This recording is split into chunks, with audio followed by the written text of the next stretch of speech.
So let's talk about MapReduce in some more depth here. MapReduce is one of the core pieces of Hadoop that's provided for you along with HDFS and Yarn. So understanding MapReduce is definitely important for understanding Hadoop. So what's the big deal about MapReduce? Well, it is the built-in means that Hadoop provides for distributing the processing of your data on your cluster. So its job is to divide all your data up into partitions that can be processed in parallel across your cluster. And it manages how that's done and how failure is handled and whatnot.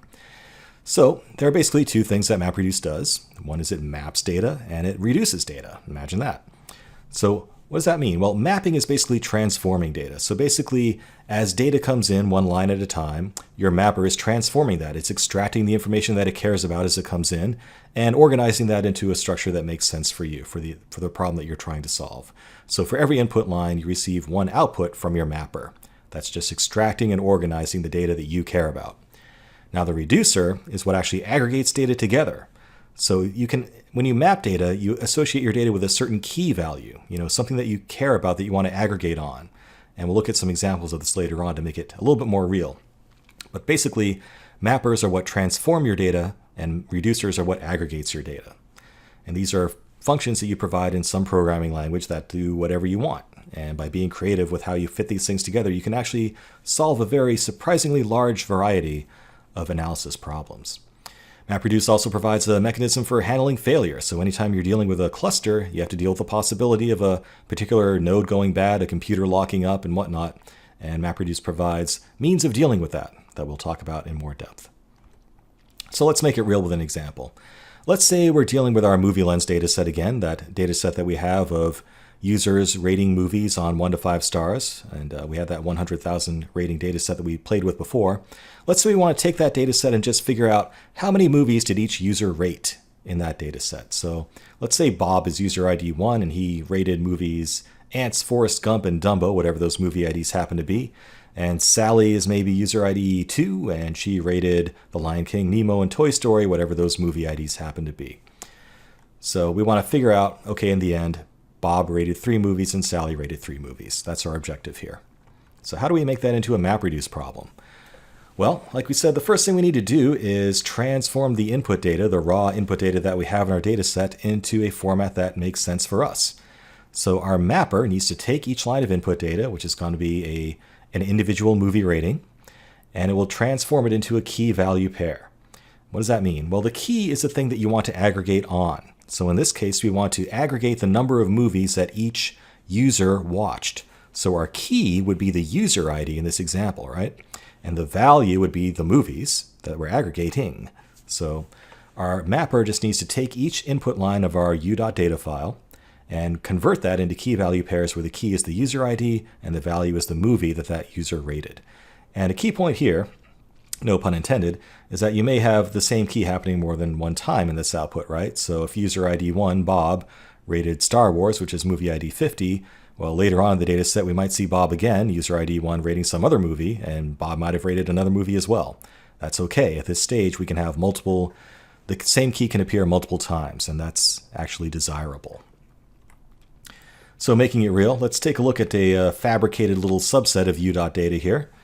And we'll go through this and see how it actually plays out. So let's say our u.data file contains this information in each line. Just a reminder, the columns correspond to user ID, movie ID, rating, and the timestamp that rating was made. So coming in, we have this metadata here, but what do we really care about? All we really care about are the user IDs and the movies, right? In fact, we don't even really care what specific movies are rated for that matter, but we'll set that aside for now. We don't care about the ratings at all. We're not trying to figure out any information about how these movies are rated or when they were rated. So this information can just be thrown out the window. Let's get rid of it. So our mapper function that we provide to MapReduce is going to transform each line of data into a given key value pair. So that mapper function that we write in some programming language will be called for each individual line of input data. So let's say this first line comes in. It's saying that user ID 196 rated movie 242 3 stars at this time. All we want to get out of that mapper for that call is a key value pair 196-242. All we care about is that user ID 196 rated a movie which happened to be 242. And we keep doing this for each individual line of input data, so this second line ends up getting transformed into user ID 186 watched movie 302. And then next line 196 watched movie 377. Again, we don't care about the ratings, we don't care about the timestamps, so we're throwing that away. And that's actually very important for optimization purposes because the less data you're pushing around your network on your cluster, the better. And you want to basically strip out all the information you can as early as you can in these sorts of processes. So again, the purpose of our mapper is just to extract and organize the data that we actually care about. So by the time we're done with our mapper function, the MapReduce framework just has this list of key value pairs that's floating around on the cluster somewhere. Okay, so at this stage, we just have a bunch of key value pairs of user rated this movie, another user rated this other movie, and so on and so forth. Now what happens next is kind of magic and automatic. So without writing a single line of code, MapReduce will do this next step for you automatically. It's called shuffle and sort. And this is where it actually aggregates together all the given values for each unique key for you. And furthermore, it sorts those keys, which might be handy in some search situations. So let's take a look at our example again. What happens from the shuffle and sort stage is it takes a look at all of these individual key value pairs, and it aggregates together all the values seen for each unique key. Okay, so let's start with, for example, user ID 166. Now again, these key values get sorted as well, so we're starting with the smallest user ID. And it turns out that we only had one rating for user 166 in this particular set of data. That was 346 as the movie ID. So we end up just with a single key value, the user ID 166, and then we're given a list of all the values associated with that key. In this case, it's a list of length 1, which just contains the movie ID 346. Now, the second value here, the second key, the second user 186 is more interesting. So we see here user 186 actually rated 3 movies, 302, 274, and 265. So what we get out of shuffle and sort is the fact that user ID 186 rated movies 302, 274, and 265. So we're associating this list of movies with the unique key 186. And we do the same thing for user ID 196, who watched movies 242 and 377, and user ID 244, who only watched one movie, movie ID 51. So you can see how this can be a little bit powerful, especially when you're thinking about it in terms of a massive data set that's running across an entire cluster. Remember, different mappers might be just processing different chunks of data. So all the ratings for user ID 186 might actually be coming from mappers on completely different computers. The power of MapReduce is that it will aggregate all those values together across the entire cluster for you and put them all together in one spot where you can process them together. And that's exactly what your reducer does. So given this output from shuffle and sort, basically the list of all values associated with a given key, your reducer is a bit of code that you provide that decides what to do with it to provide your output. So in this example, maybe we just receive a list of movies that's called movies, and we call some operator len on it to get the length of that list. So if this is all our reducer did, it would produce the output that we want. So for example, coming into our reducer, your reducer gets called once for each unique key, and it might be called, again, split up across an entire cluster. So you might have your reducer may be running in parallel across many computers, where each individual reducer is responsible for a given set of keys. But for each individual key, a reducer somewhere will be called once. So for example, we get called for user ID 166, and that receives a list of movies that just has one thing in it. So we end up with a output of 166. User ID 166 watched one movie.